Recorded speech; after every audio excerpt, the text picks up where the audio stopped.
Hey everyone, a video that I've been waiting to make, winterizing your bike or keeping it for storage for the winter.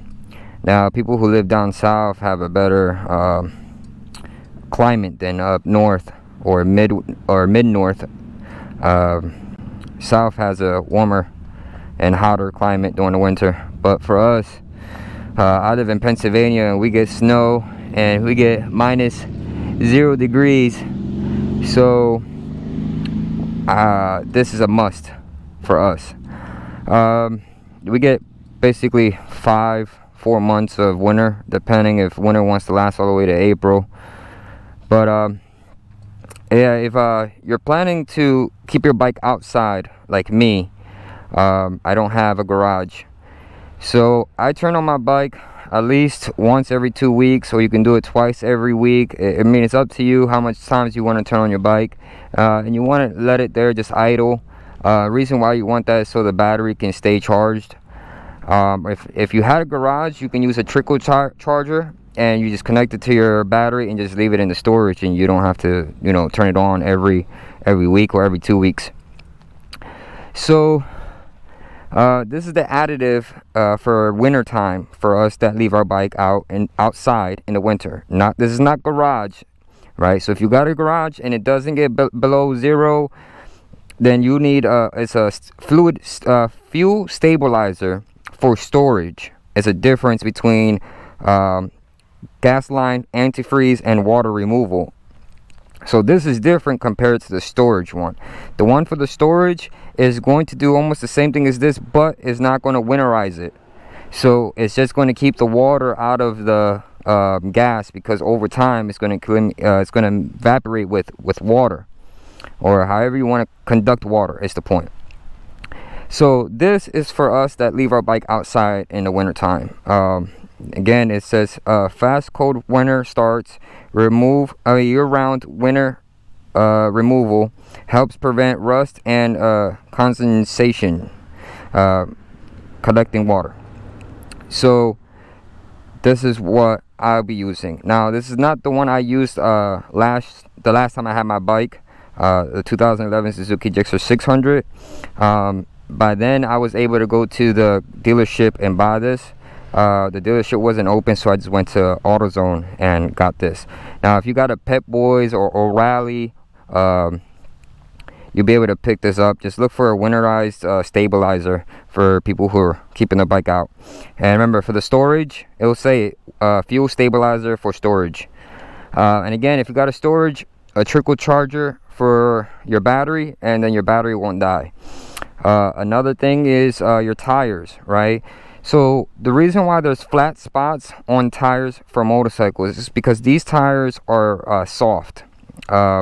They're meant to be soft, so when they heat up, they get more grippier. The hotter it gets, the grippier they become. The colder it is, the harder the rubber becomes, so that's why you get less grip in the winter. So you get flat spots because, again, it's soft rubber and all the weight is in one spot. So you got your front tire, you got your back tires. So you want to inch your bike forward, as long as, like, if you remember, like, that's the spot that your bike was sitting at, and you move it forward, then it's going to not be that flat spot there, and just keep moving it forward, backwards, to alleviate that pressure from that part of the rubber. Where I live at, I can put, if I wanted to, I could have 2 bikes in front of my house. So if I wanted to, I can move my bike as further back as I want, like a bike length. But I don't. I just move it just an inch back, or a foot back, and then a foot forward. How many times do you want to do that? That's up to you. It takes a while for it to settle in to get a flat spot. Another way you'll get a flat spot if your tires is already almost deflated. So like if you don't got air in your tire, for one, it doesn't have air in the tire, plus it's soft rubber, so it's going to create a soft spot. Now, the tires that I had before on my 2011 Suzuki 600, it came from Florida. The bike came from Florida and it got imported to Pennsylvania. those tires had whelps, and it's called like little bumps in the tires. So I have a bump here, bump here, bump here, bump here, bump here, everywhere, right? The reason why that happened was because the person had the bike stored outside but in the heat. So your bike will warp, or the tires will warp with too much heat and not enough riding. You're not riding the bike, you're just sitting it outside. It's going to damage the tires with having too much sun just beaming on it. So it not only does your tires go bad in the winter, it can also happen in summertime or hot weather. It would take a while. You have to sit the bike for at least a good year for I want to say you get a flat spot on your tires, or you're more likely to damage the tire by letting it sit outside in the sun, and then you'll have your tires will go bad because of the heat. But now me, it's a precaution. I just move my bike back and forth because I'd rather prevent it and then not, wish, hey, I should have did it, and then I gotta spend the money to buy new tires. And these tires are not cheap, because we got these tires, the back ones alone will be around $250 to $300, and then your front tire will be $175 to $230. So they're not cheap tires, so I don't want to damage them. Now I don't do an oil change before winter. I wait after winter. Once winter is done, then I'll do an oil change, because of I don't want to keep running that same oil if it did conduct water in the oil. So as soon as winter is over and the riding season begins, oil change. Now antifreeze, that's if so many years gone by, like two to 3 years gone by, and no one changed your antifreeze, then change the antifreeze. Now the antifreeze that I'm using is Engine Ice, and that's the best antifreeze on the market. They're not cheap. You want to flush out the radiator and your reservoir, flush all that out with water, and then put Engine Ice, and that's going to be your best alternative for antifreeze. Plus it keeps the bike cooler when you're riding. So the other antifreeze that I had on this bike before that was, my range was 230 degrees of how hot the motor was, but as soon as I put the Engine Ice, I'm at 190. I rarely see it at 200. It's rare, so it does a big difference. So guys, I hope that helps out for winterizing your bike. I do have a bike cover. You're gonna want a bike cover if you're leaving your bike outside in the snow. You would want a bike cover even if it's raining. You don't want water to sit on plastic or your metal pieces, because they're gonna rust. So I have a bike cover, so I won't worry too much about the rain or the snow itself. But if someone else is wondering, you should get a bike cover. Even if it's a cheap one, something's better than nothing. But yeah guys, again, I'm going to show, this is what I use for what I'm going to be using for this.